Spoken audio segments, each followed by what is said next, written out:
If you ever needed to check your email quickly from anywhere without installing any app, this video is exactly what you need. Today, I'll show you how to open Outlook on your browser in the simplest and most beginner-friendly way.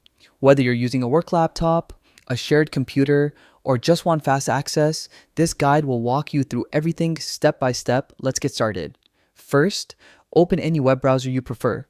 Google Chrome, Mozilla Firefox, Microsoft Edge, Safari, anything works.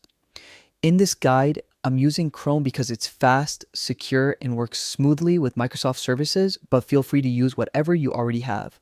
Once your browser is open, go to the top address bar, click on it, and simply type Outlook, then press enter. You'll see several results, but make sure to select the official one that says Outlook Login Microsoft 365. This ensures you're on the secure Microsoft site and not a lookalike page. After the page loads, you'll see the Outlook homepage. Now, click the sign in button. Sometimes it may take a moment to appear, depending on your internet speed. So just wait a second if you don't see it right away. Next, enter the email address that's connected to your Microsoft account. This could be Outlook, Hotmail, Live, or even a work or school email. Click next, and then type your password.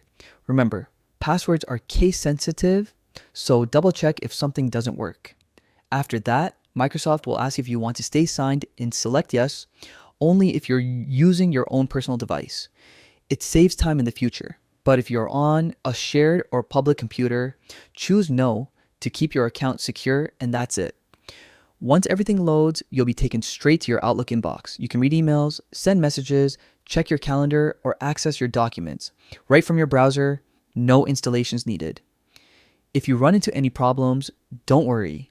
Make sure your internet connection is stable, confirm your email and password are correct, or try clearing your browser cache. These simple steps solve most login issues instantly. Thanks for watching. If this guide helped you, don't forget to like, share, and subscribe for more quick and helpful tech tutorials. See you in the next video.